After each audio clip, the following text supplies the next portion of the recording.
Good morning, everyone. It is Tuesday, November the 24th, 2020. It is currently 9:28 a.m. Central Time, and I'm coming to you from Victory Baptist Church, located here in Ovalo, Texas.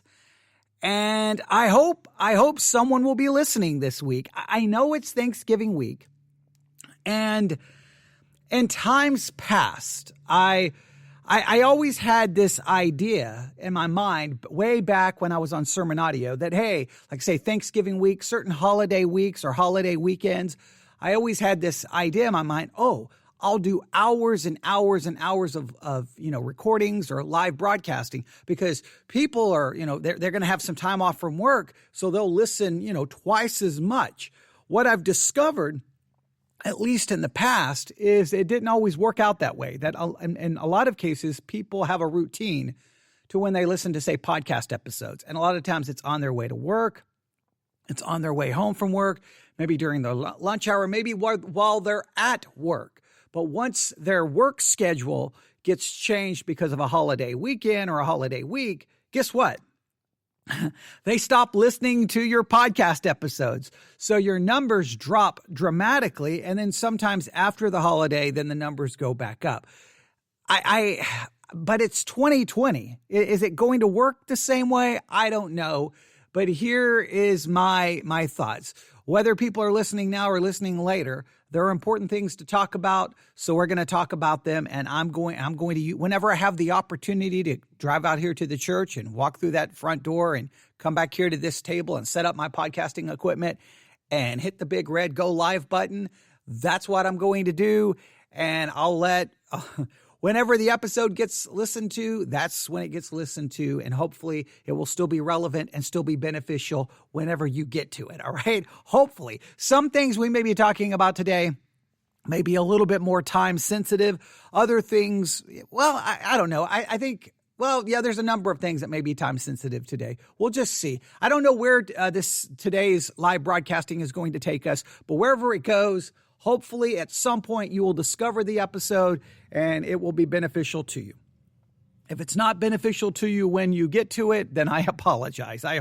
But it's hard to try to follow the trends of podcasting. Like, should you, there's articles out there about when to publish an episode, when not to publish an episode, how many episodes you should publish, this is too many, this is too little, and like all of these strategies and all of this analysis, and you can listen to the experts, and I just tend to go, you know what? When I've got something to say, I'm turning on the microphone and I'm saying it, and I'm not going to worry about the strategies. So that's, I guess my strategy is I don't have a strategy. My strategy is when I've got something to say, I'm going to say it, and whatever happens, happens. Probably I could do a better job in certain ways, maybe I'm trying to listen to the experts, but nah, I'm not going to do that. So, all right. So are you with me? Now, here's what we're going to do this morning. Last night, I started getting all of these messages from people saying, hey, did you see what they found? Did you see the recent archaeological discovery? Did you see this? Archaeologists discovered something and you need to look at it. Here's the article. So I took the probably, I think almost everyone sent me the same article, which was from CBS News. So I took that article and I took the headline and like 2 paragraphs and I published that at the theologycentral.net blog, and I gave you a link to the original report. So if you want to see the report, go to theologycentral.net, go to the blog section, and you will see the report, or you'll see at least 2 paragraphs from it and a link to the original report, and you can look at it for yourself. And we're going to do we're going to talk about this, but here's what I want to do.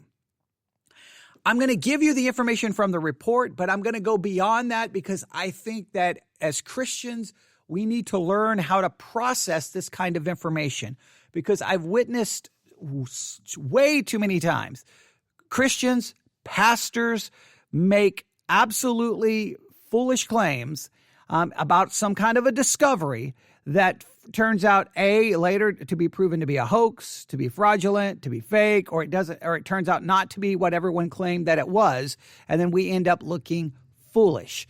So I'm just going to tell you right now, take a deep breath, slow down before you start bombarding people with this, because we need to get a little bit more information. And this discovery is not as new as everyone thinks it is, all right?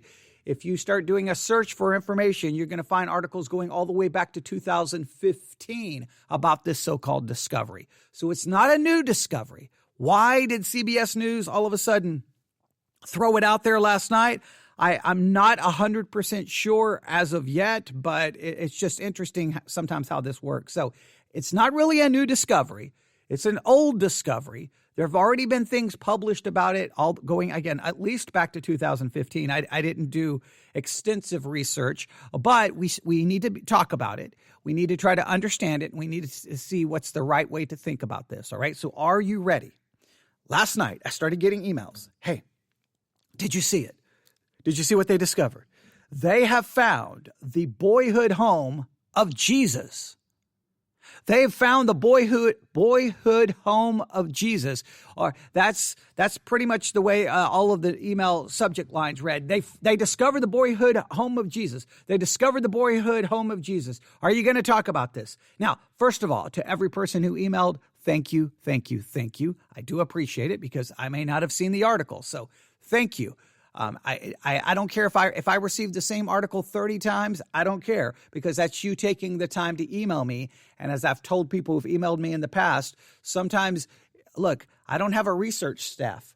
You're my research staff. So when you see something, even though you think he's probably seen it, there's a good chance I haven't, right? Because I may be looking at completely other things and doing other things. So it doesn't bother me for you to send it to me. Sometimes people are apologetic. You may have already seen this, so I apologize. Don't apologize. Send it to me, all right? It's just an email. It doesn't require. I see the subject line, and if I've already seen, and I open it, and I go, oh, I've already seen this, and I move on. I always do try to respond, though, and say thank you. But if I don't respond, I apologize, but I always try. So a lot of people sent this to me. Hey, they found the boyhood home of Jesus. So let's take a look at the report, and then we're going to think about this.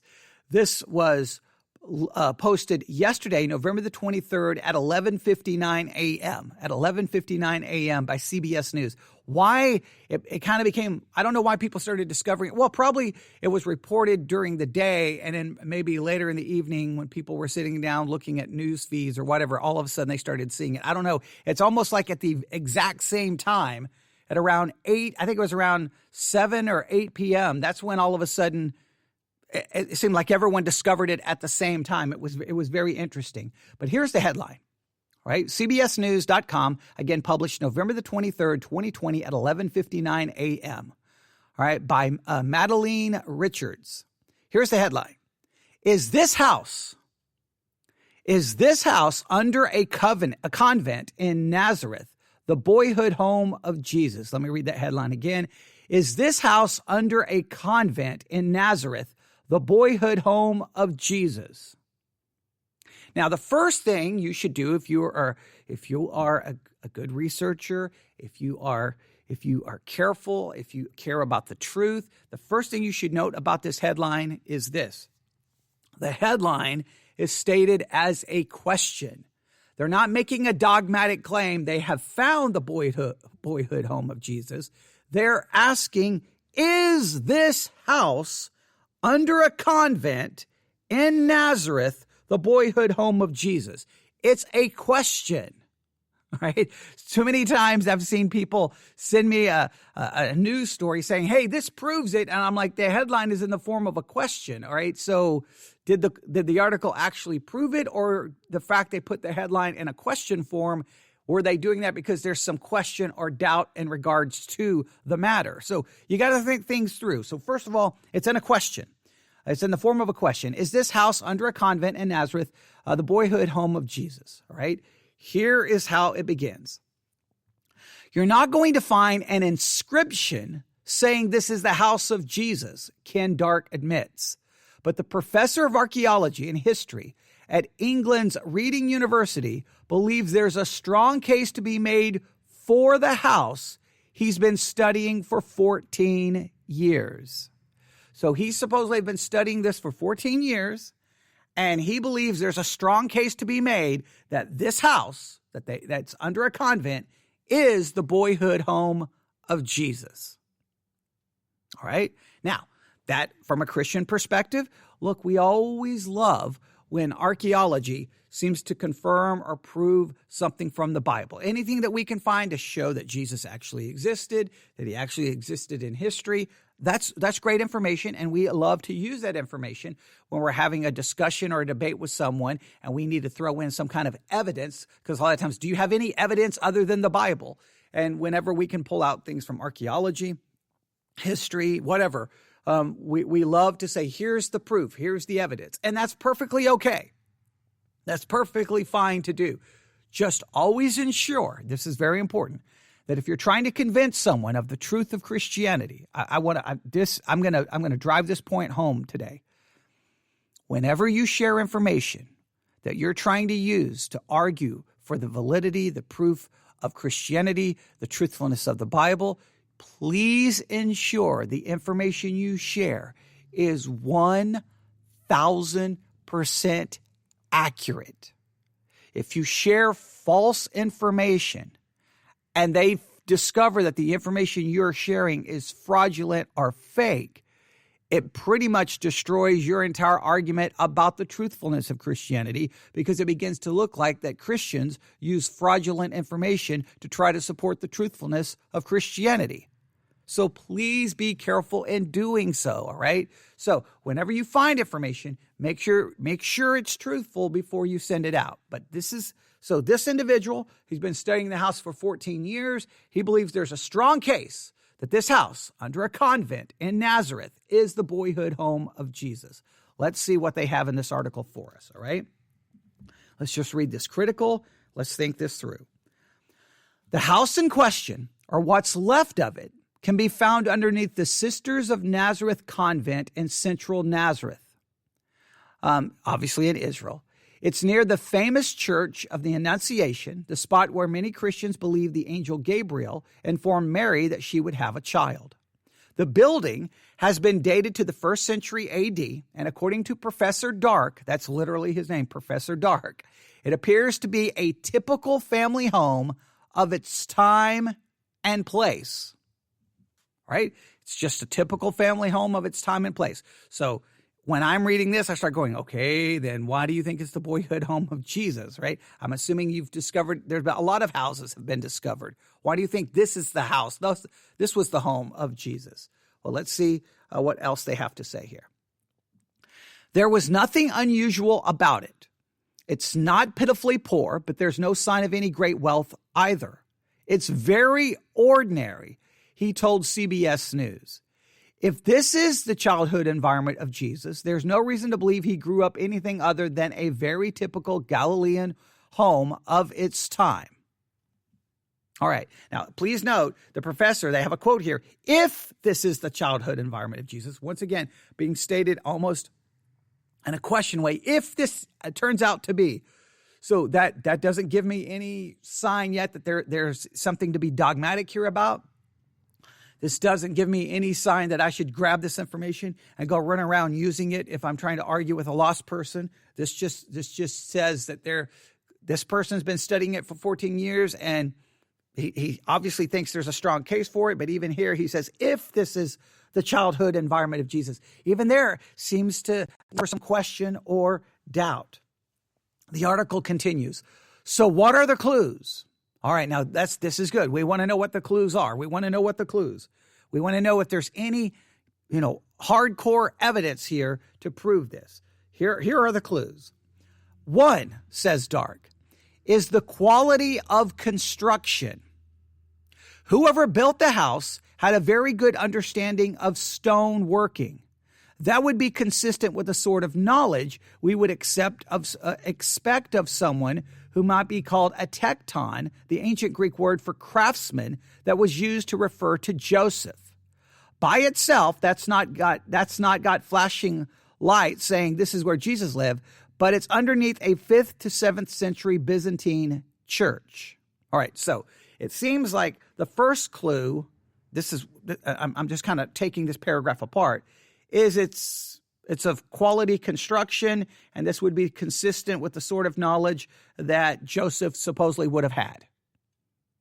Now, I'm not overwhelmed with that kind of evidence. I would assume there were a lot of homes that were of quality construction that were built by someone with knowledge, very good knowledge in how to do that. I would assume it wasn't all the other houses were falling apart, but the house Joseph built for Jesus, for Mary and Jesus, this one was of great construction. All the others were just garbage. I don't know if I accept that as a strong piece of evidence, but okay.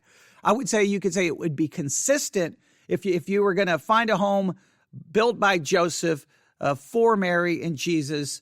You would assume, I guess you could say, you would think that it would be of good construction. All right, maybe.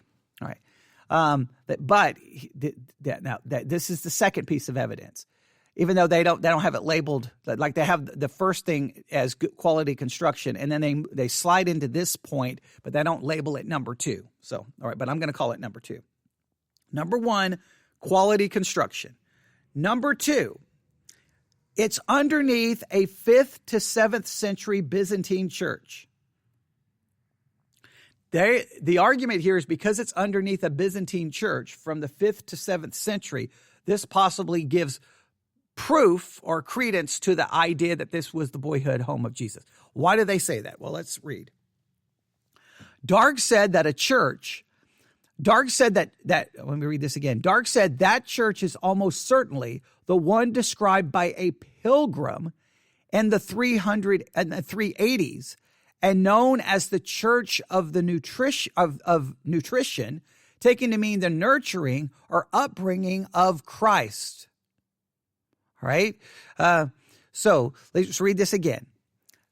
Because it's underneath this church, supposedly a pilgrim in the 380s, all right, referred to this place known as the Church of Nutrition, taken to meaning the nurturing or upbringing of Christ. The name stems from the idea that it was built over a crypt that contained the home of the young prophet. All right. So let me read that again. I'm just trying to take this apart, trying to be very fair here. So it's underneath the Byzantine church, and it was almost certainly the one described by a pilgrim. They're almost certain that this is the church, that this place was described in the 380s by a pilgrim. Now, here's the thing. There's no link to supposedly what the pilgrim described. They don't name the pilgrim. They don't give me a source from where this supposed description is found. See, these are the things you look for. I don't have a link here going, okay, they're telling me some pilgrim described this. Who was the pilgrim? Where is his record found? Is there what do people believe about his account? Do they believe it's legitimate? Is there any dating of the account? Like I don't have any information here. So this causes me to at least hit pause. So they said it's certainly the one described by a pilgrim in the 380s and known as the Church of Nutrition. It just seems weird, the Church of Nutrition, but that's how it's spelled. Taken to mean the nurturing or upbringing of Christ. The name stems from the idea that it was built over a crypt that contained the home of the young prophet. The church was enormous, elaborately decorated, and probably the Byzantine Cathedral of Nazareth. Its location and grandeur indicates to Dark that this particular place was considered really important. So because this church was built over this site, and because of the church itself and how big it was and how well it was, how it was, basically its size, its grandeur, everything about it seems to indicate that, hey, there was something significant about this site, or at least those who built the church believed there was something significant about the site. All right. Dark notes, by comparison, that the Church of the Annunciation was built over the place they believed the angel had told Mary she was going to have Jesus, and that is smaller than the Sisters of Nazareth Church. Whatever's there, Whoever built the Sisters of Nazareth Church believed it was a major thing and something that was presumably considered close to or as important as the Annunciation. That doesn't leave that many options. All right, I can kind of go with this logic. A lot of times they built churches over sites that they thought were of great significance, of importance. And the Church of the Annunciation, well, this church built over this possible home of the boyhood of the boy Jesus when it was a boy, is larger, bigger, more. There is just more to it. So it seems like that they obviously thought there was something of great significance. And as the professor says, that leaves us very few options. So what could be there? What could be there? Well, if all you find is a home under it, well, then there had to be something significant about that home. Who could live there? Well, all right, you can try to draw some conclusions that way. I wouldn't say that that's definitive proof, but at least it tells us there's something significant going on here. Despite the possible significance of the site, it has received very little academic attention prior to the publication of Dark's book, The Sisters of Nazareth Convent, a Roman period Byzantine and Crusader site in central Nazareth. So he published this book in September. Again, it's called The Sisters of Nazareth Convent, a Roman period Byzantine and Crusader site in central Nazareth. Now, here's what I'm going to do. Let me take the title of the book. That's a long title. This was published in September. Again, I'm going to do a Google search really quick. I'm going to do a Google search. Give me a second. Let's do a Google search. See what shows up. Here it is on Amazon. Wow. Okay, if you want the hardcover copy of this book, it's going to cost you $157, all right? If you want a Kindle version, it's going to cost you $50, all right?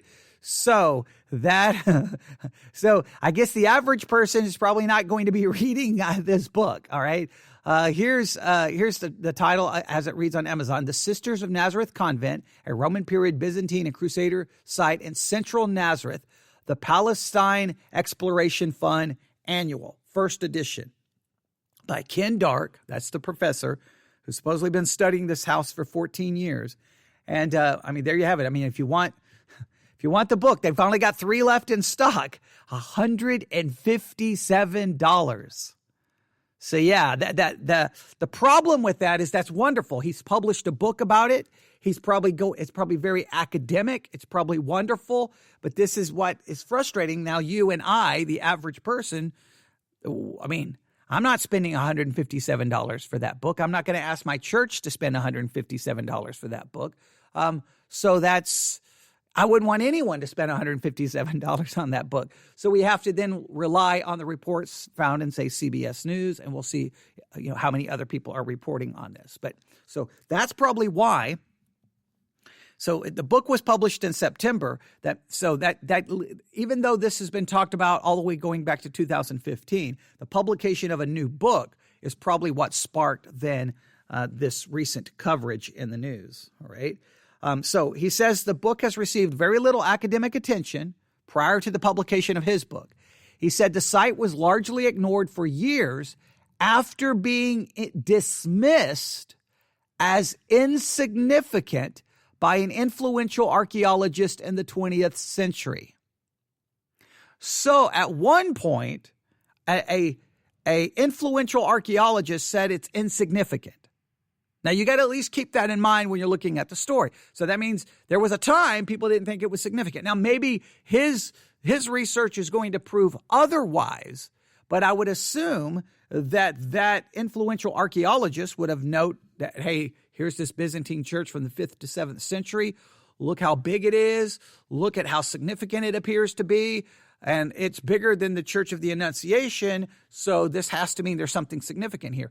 Obviously, that archaeologist determined that it was insignificant. Why?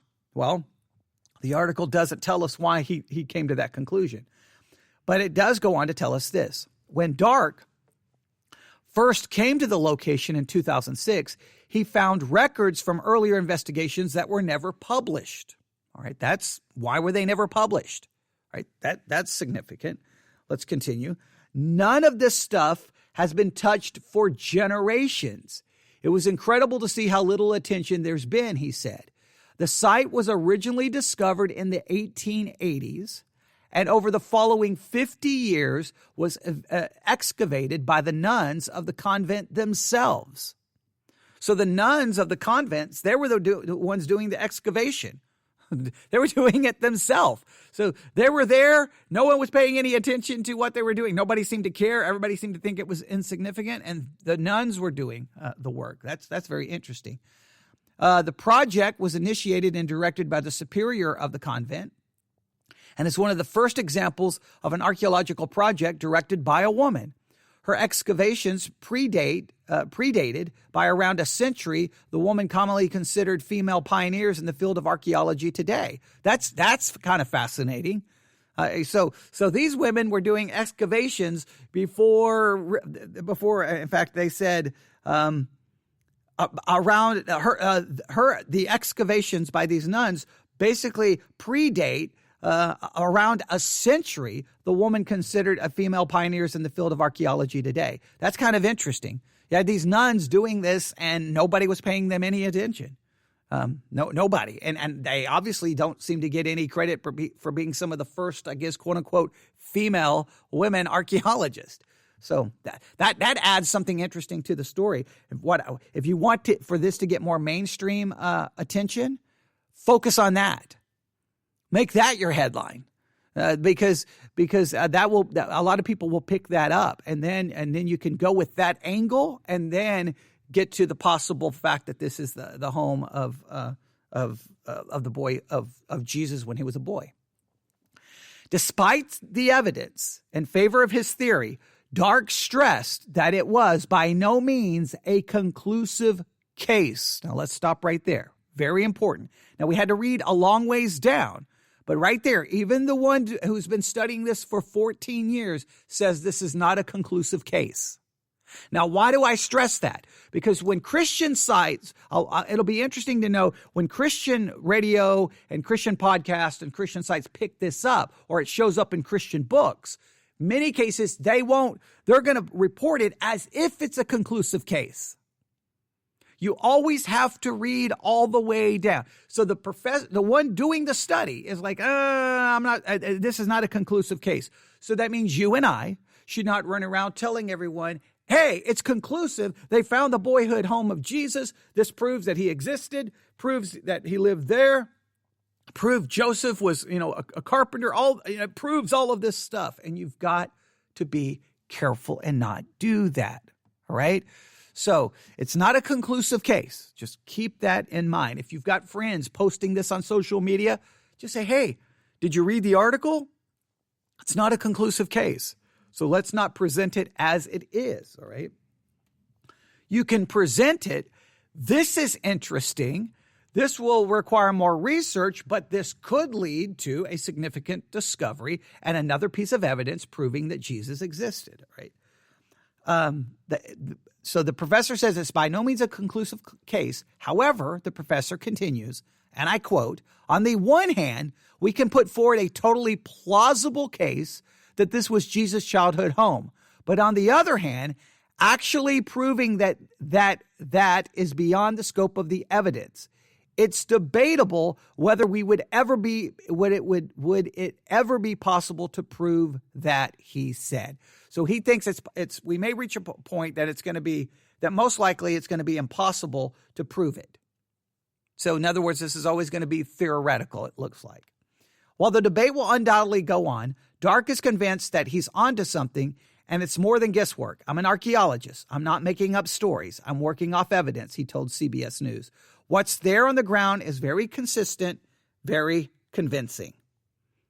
And there is the entire story. Again, I've posted a link to the story and at least the first two paragraphs of the story at theologycentral.net, theologycentral.net under the blog section. All right, now, here's what I want to do. I want to go beyond that story, and I want to give you at least 5 things to consider. Anytime you hear of an archaeological discovery that proves something about Christianity, I want you to just write these 5 things down if you can. Just live by these 5 things because they're very important principles. And the reason I'm stressing this so much, I know most Christian podcasts would just say, look, more evidence to prove the Bible. I know I don't do any of my podcasts the way everyone, I know that's why I don't fit in within the Christian world. I know I always do things a little different, but there's got to be someone out there who tries to offer a voice of reason, and I'm trying to do my best to do that in every episode. Okay, so I want you to think about this.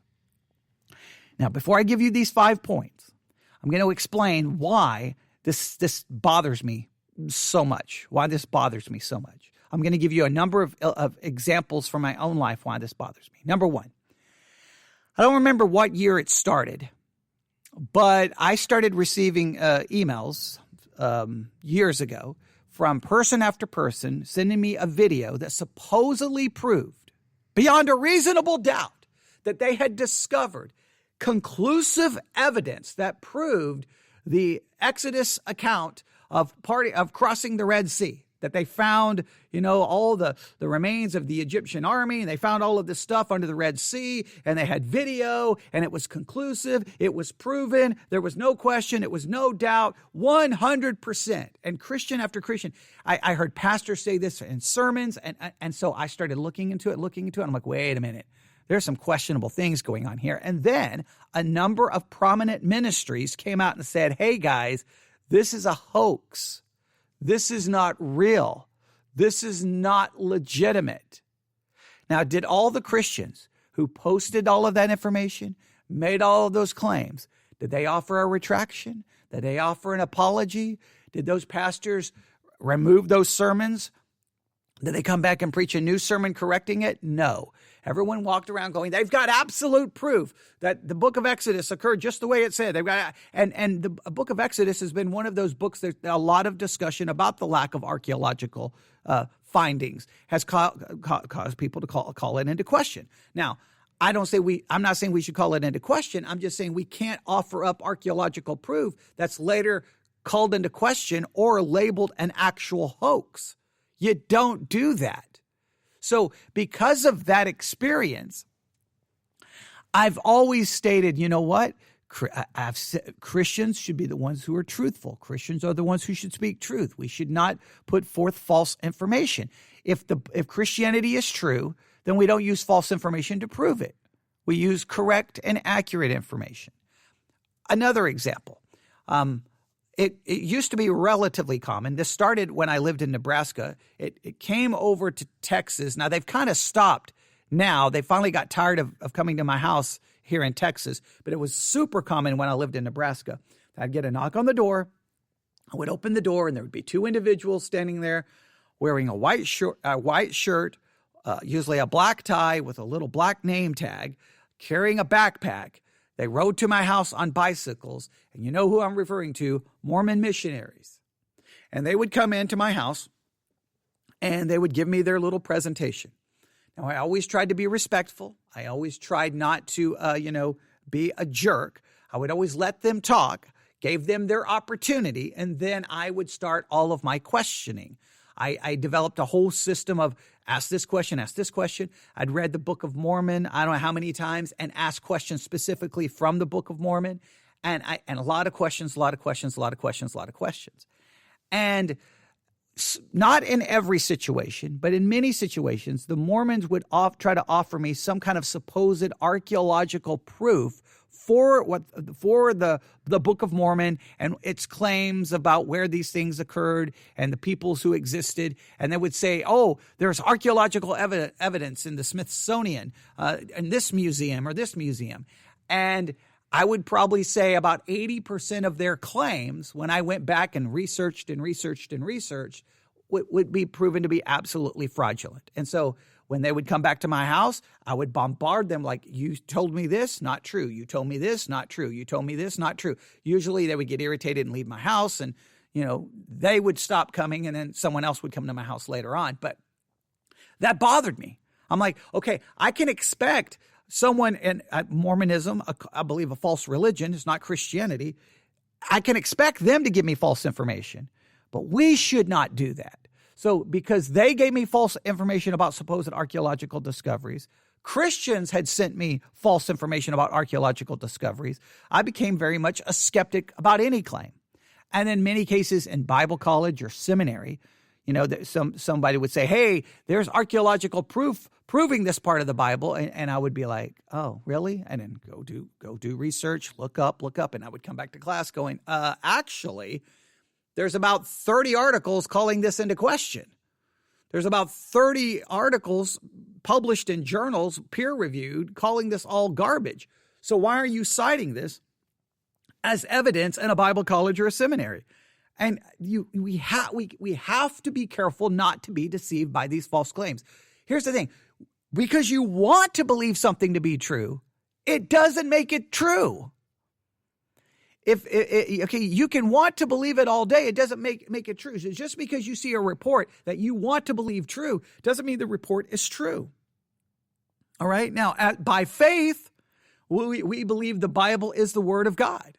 I believe it's the inspired Word of God by faith. And any evidence that is true evidence that leads to arguing for the trustworthiness of the Bible, that the Bible is accurate when it describes history, when it describes a place, when it describes a people, when it describes an event, any evidence that supports that, I'm all for it and I want it. But I don't want fraudulent information. And too many times, and I could give more stories, but you get the idea. I've either been sent fraudulent information, presented fraudulent information, and nothing bothers me more than that. All right? It should not happen. So here are the things I've written down for you to remember when dealing with archaeological discoveries. Number one, immediately search. As soon as you hear the claim, all right? As soon as you get that, you see the first post on social media, you read about it in a Christian book. I don't care where you come across the information. As soon as you see it, obviously you read everything that you just came across, but immediately stop what you're doing, search and see what others are saying about the discovery. Just stop what you're doing and immediately do a search and see. Like, that's the beautiful thing about living in 2020. You've got pretty much all the information from human history at your fingertips on that thing that you use for such foolish activities. Your phone that you carry around, that you use to watch cat videos, and I don't know what you do on it. You literally in your hands have access to pretty much all the knowledge of human history. It's one of the most amazing tools that it's hard to even comprehend what we have available to us. When I was young and I needed to look up something, I had to go to the library. I don't have to do that anymore. I've got it all right there, right here in this iPad, right here in my hand. So just stop and do a quick search. So let's just do that. Let's just do a quick search here. All right, let's do a quick search. Is this house under a convent in Nazareth, the boyhood home of Jesus? I'm just going to do a search for the headline that was reported by CBS News. All right, what shows up immediately? I've got 2 hours ago, Jesus Christ childhood home discovered by archaeologists. Now, please note, this news agency removes the question mark. All right, the first one that comes up here is from metroco.uk. Metro.co.uk. And immediately, this is how it's reported. Jesus Christ childhood home discovered by archaeologists. They removed the question. CBS News put a question mark there. They stated as, it's been discovered by archaeologists. Whoa. The archaeologist who discovered it says it's not 100% certain, and he doesn't know if you'll ever be able to prove it. And he's been studying it for 14 years. But the news headline removes the question mark. You see how this began? So it goes from a question to now a dogmatic claim, a dogmatic assertion. All right. And this was published today. This was published today, not too long ago. All right. So let's go to the next one. Let's see here. From the times.co.uk, archaeologist has found childhood home of Jesus. archaeologist has found home of Jesus. Again, no question mark there, stating it as a fact. They found it. We continue here.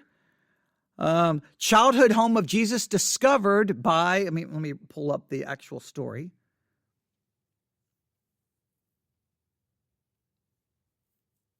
Childhood home of Jesus Christ discovered by a British archaeologist. Again, stated as a fact.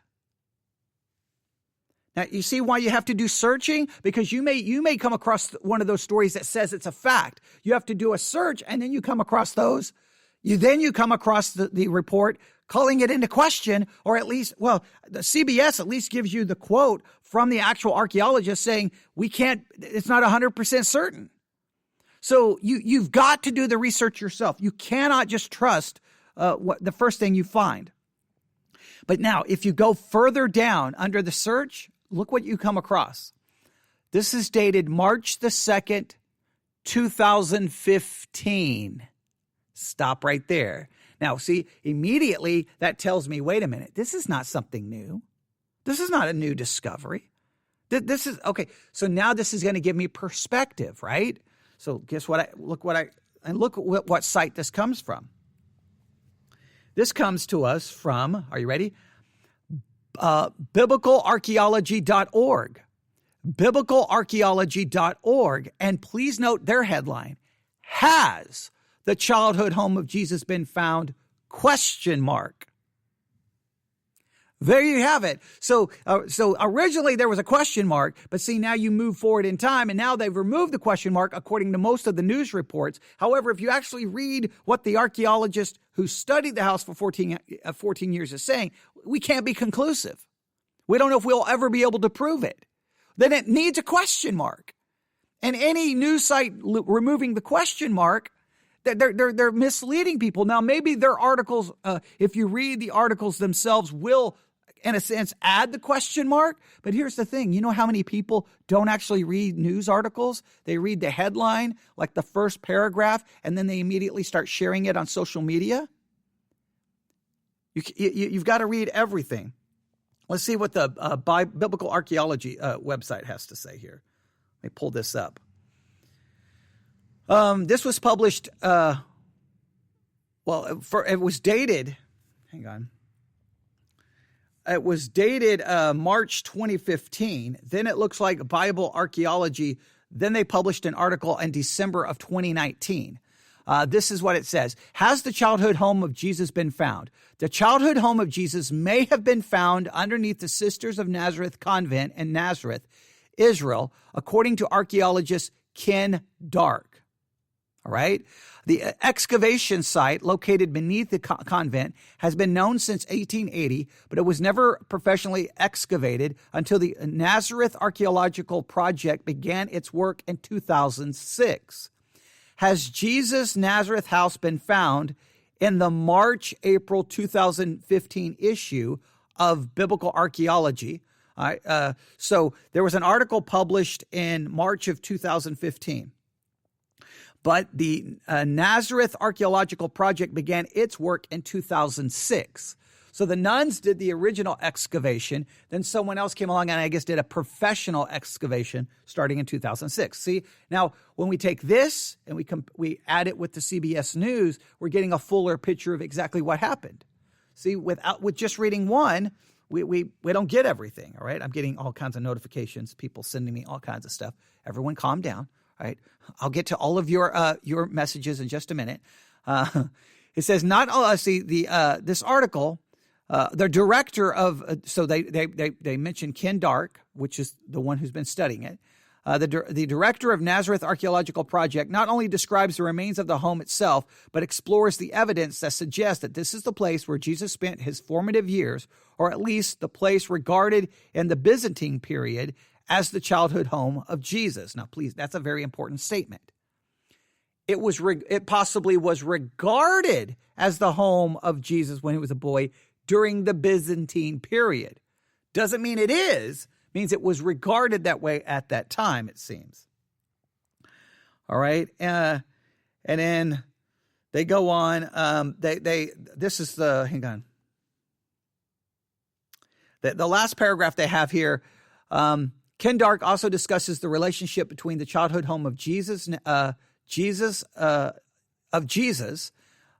then they and some other sites that they talk about. I'm looking here for anything. Yeah, they don't really give us any more information.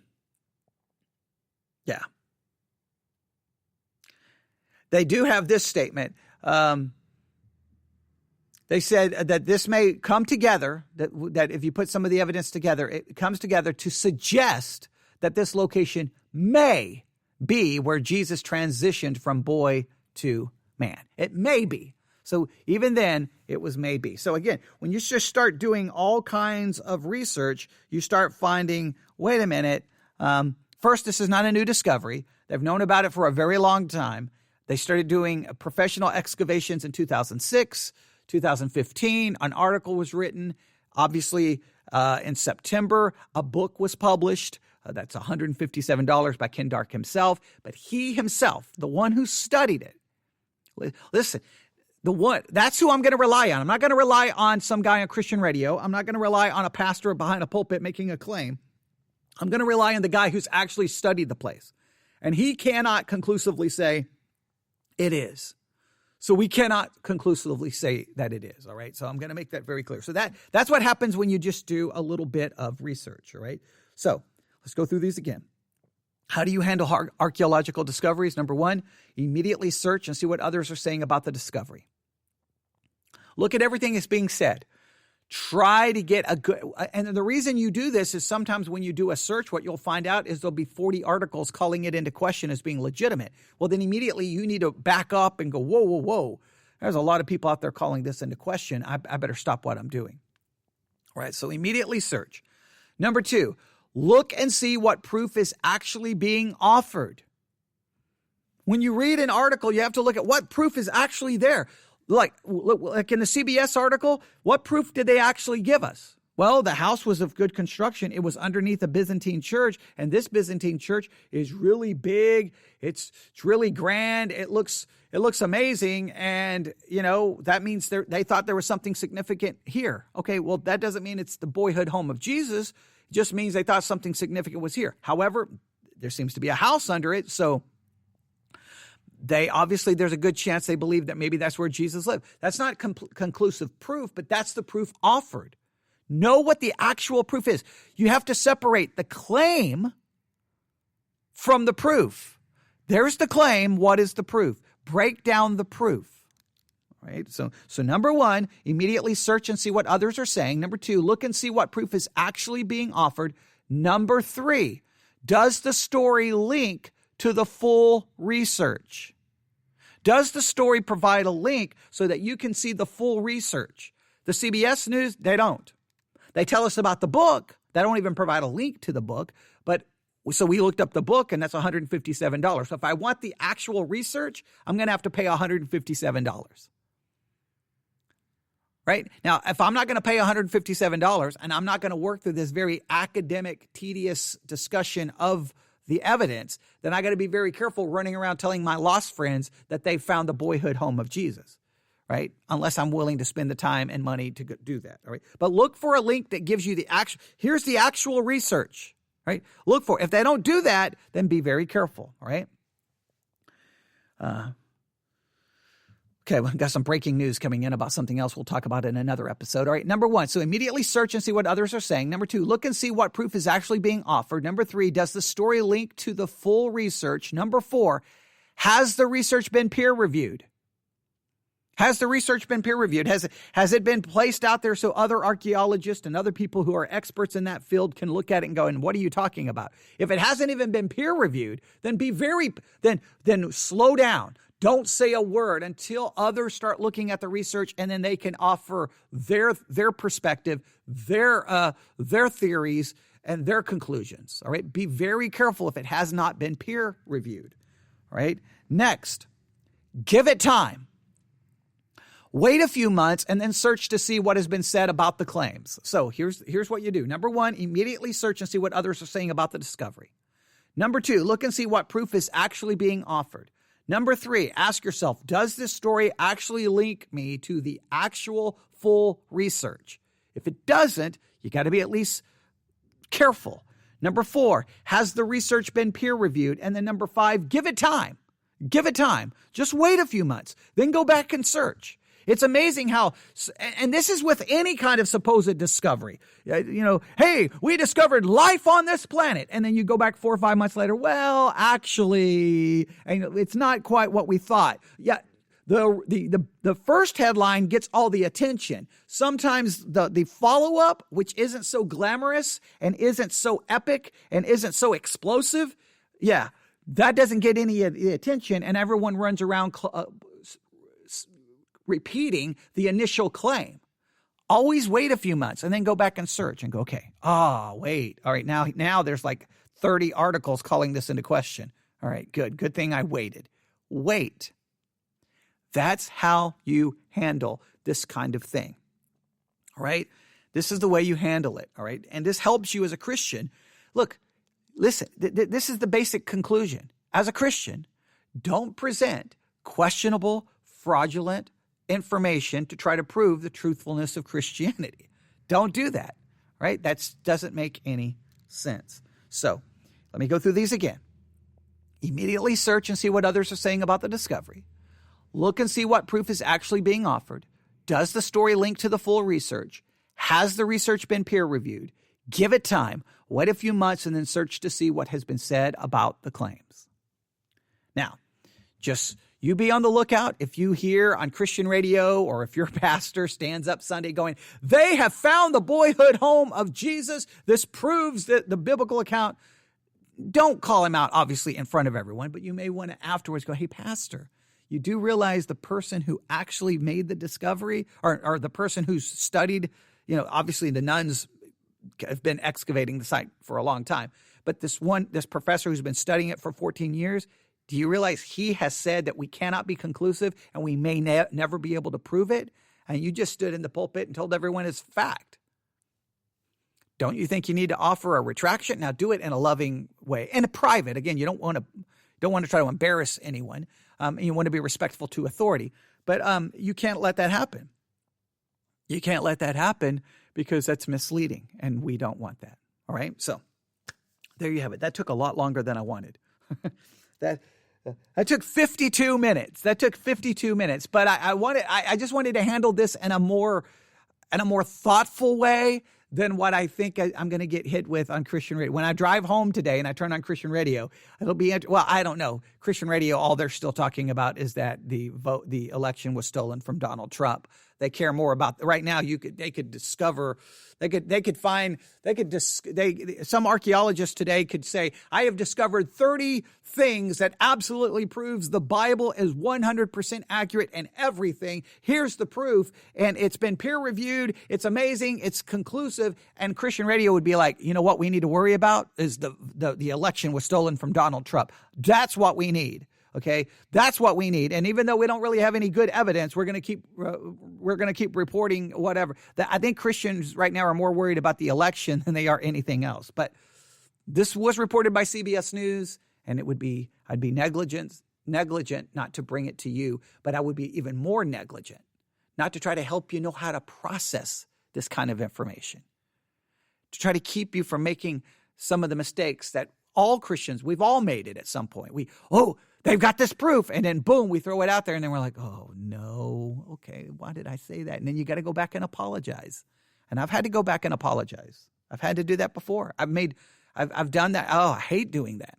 But because you want to get your information right, you want your stuff to be right from the start. So just think it through, be careful, be wise, be accurate, be truthful. And when you mess up, just all we can do is own it. That's all we can do. All right, I'll stop right there. We'll have to wait and see. Now, look, I'm not saying it's not the boyhood home of Jesus. I'm not, because I don't know. And neither does the one who's been studying it seems to know. He obviously believes it is, but he can't prove it. He thinks there's a good argument for it. A good argument for it is far different than, hey, it's been found dogmatic. There's a difference there. All right. Stop right there. Email me your thoughts. newsif@yahoo.com. newsif@yahoo.com. newsif@yahoo.com. I'm going to go look at all the things people were sending me.